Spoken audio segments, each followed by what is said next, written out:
আগবাঢ়িছো পৰৱৰ্তী খবৰলৈ উৎকট গৰমৰ মাজতে ৰাজ্যত বতৰে ল'ব কালৰূপ ৰাজ্যৰ কেইবাখনো জিলালৈ জাৰি কৰা হৈছে ইতিমধ্যে য়েলো এলাৰ্ট মুখলধাৰ বৰষুণ আৰু শিলাবৃষ্টি হোৱাৰ আগজাননী বতৰ বিজ্ঞান কেন্দ্ৰ 23খন জিলালৈ ইতিমধ্যে জাৰি কৰা হৈছে য়েলো এলাৰ্ট এই বিষয়ৰ সন্দৰ্ভত জনাই যাম সবিশেষ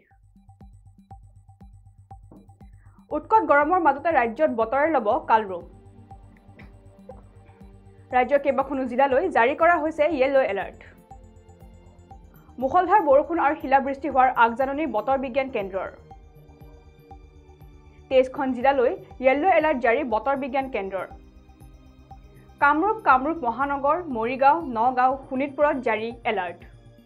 আনহাতে এলাৰ্ট জাৰি কৰা হৈছে বিশ্বনাথ লখিমপুৰ ধেমাজি মাজুলী ডিব্ৰুগড় জিলাতো বতৰ বিজ্ঞান কেন্দ্ৰৰ তৰফৰ পৰা জাৰি কৰা হৈছে এই নিৰ্দেশনা আৰু আমি যেহেতু জনাইছো বিগত কিছু দিনৰ পৰা ৰাজ্যত উৎকট গৰমৰ কবলত সৰ্বশান্ত হৈ পৰিছে বৰ্তমান সকলো ৰাজ্যবাসী আৰু এই উৎকট গৰমৰ মাজতে ইতিমধ্যে বতৰ বিজ্ঞান কেন্দ্ৰৰ তৰফৰ পৰা নিৰ্দেশনা জাৰি কৰা দেখিবলৈ পোৱা গৈছে আৰু ৰাজ্যৰ কেইবাখনো জিলালৈ ইতিমধ্যে বতৰ বিজ্ঞান কেন্দ্ৰই য়েলো এলাৰ্ট জাৰি কৰা দেখিবলৈ পোৱা গৈছে আৰু মুখলধাৰ বৰষুণৰ লগতে ধুমুহা শিলাবৃষ্টিও ইতিমধ্যে আশংকা ব্যক্ত কৰিছে বতৰ বিজ্ঞান কেন্দ্ৰই আৰু ইতিমধ্যে বতৰ বিজ্ঞান কেন্দ্ৰৰ তৰফৰ পৰা 23খন জিলালৈ ইতিমধ্যে য়েলো এলাৰ্ট জাৰি কৰা দেখিবলৈ পোৱা গৈছে কামৰূপ মহানগৰ মৰিগাঁও নগাঁও শোণিতপুৰ বিশ্বনাথ লখিমপুৰ ধেমাজি মাজুলী ডিব্ৰুগড় ইতিমধ্যে য়েলো এলাৰ্ট জাৰি কৰিছে বতৰ বিজ্ঞান কেন্দ্ৰই আৰু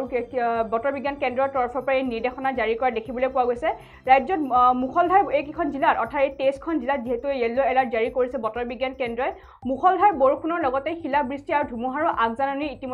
আগজাননীৰ আশংকা ব্যক্ত কৰিছে বতৰ বিজ্ঞান কেন্দ্ৰই আৰু আমি জিলাকেইখন জনাইছো সেই 23খন জিলা হৈছে কামৰূপ মহানগৰ দৰং ওদালগুৰি নগাঁও মৰিগাঁও শোণিতপুৰ বিশ্বনাথ লখিমপুৰ ধেমাজি মাজুলী ডিব্ৰুগড় তিনিচুকীয়া চৰাইদেউ শিৱসাগৰ যোৰহাট গোলাঘাট কাৰ্বি আংলং পশ্চিম কাৰ্বি আংলং ডিমা হাছাও কাছাৰ কৰিমগঞ্জ হাইলাকান্দি এইকেইখন জিলালৈ ইতিমধ্যে য়েলো এলাৰ্ট জাৰি কৰা দেখিবলৈ পোৱা গৈছে বতৰ বিজ্ঞান কেন্দ্ৰই আৰু জিলাকেইখনত ধাৰাসাৰ বৰষুণৰ লগতে ধুমুহাৰ অহাৰো আগজাননী ইতিমধ্যে ব্যক্ত কৰিছে বতৰ বিজ্ঞান কেন্দ্ৰৰ তৰফৰ পৰা যেহেতু বিগত কিছুদিনৰ পৰা ৰাজ্যত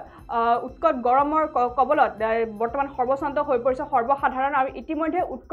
ইতিমধ্যে দেশৰ বিভিন্ন প্ৰান্তত উৎকট গৰমৰ মাত্ৰা আৰু অধিক বৃদ্ধি হ'ব বুলি বতৰ বিজ্ঞান কেন্দ্ৰৰ তৰফৰ পৰা স্পষ্টভাৱে জাৰি কৰা দেখিবলৈ পোৱা গৈছে বিশেষকৈ পূব ভাৰতত আৰু উত্তৰ ভাৰতত গৰমৰ মাত্ৰা বিগত আগন্তুক দিনছোৱাত বৃদ্ধি হ'ব বুলি ইতিমধ্যে বতৰ বিজ্ঞান কেন্দ্ৰৰ তৰফৰ পৰা নিৰ্দেশনা জাৰি কৰা দেখিবলৈ পোৱা গৈছে কিন্তু ইয়াৰ সমান্তৰালকৈ অসমলৈ এক বিশেষ নিৰ্দেশনা জাৰি কৰিছে বতৰ বিজ্ঞান কেন্দ্ৰৰ তৰফৰ পৰা এই উৎকট গৰমৰ মাজতে ৰাজ্যত বতৰে ইতিমধ্যে কালৰূপ ধাৰণ কৰিব বুলি বতৰ বিজ্ঞান কেন্দ্ৰৰ তৰফৰ পৰা সতৰ্কবাণী বৰ্তমান সময়ত জাৰি কৰা দেখিবলৈ পোৱা গৈছে আৰু ইতিমধ্যে ৰাজ্যৰ কেইবাখনো জিলালৈ 23খন জিলালৈ ইতিমধ্যে য়েলো এলাৰ্ট জাৰি কৰিছে বতৰ বিজ্ঞান কেন্দ্ৰই আৰু সেই 23খন জিলা হৈছে কামৰূপ মহানগৰ দৰং ওদালগুৰি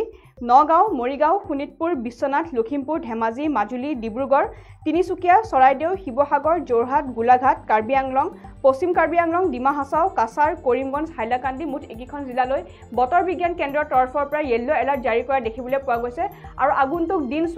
আগন্তুক দিনত এইকেইখন জিলাত ধুমুহাৰ শিলাবৃষ্টিৰ অহাৰো ইতিমধ্যে আশংকা ব্যক্ত কৰিছে বতৰ বিজ্ঞান কেন্দ্ৰ আৰু কিছু সময় পূৰ্বে বতৰ বিজ্ঞান কেন্দ্ৰৰ তৰফৰ পৰা জাৰি কৰা হৈছে এই নিৰ্দেশনা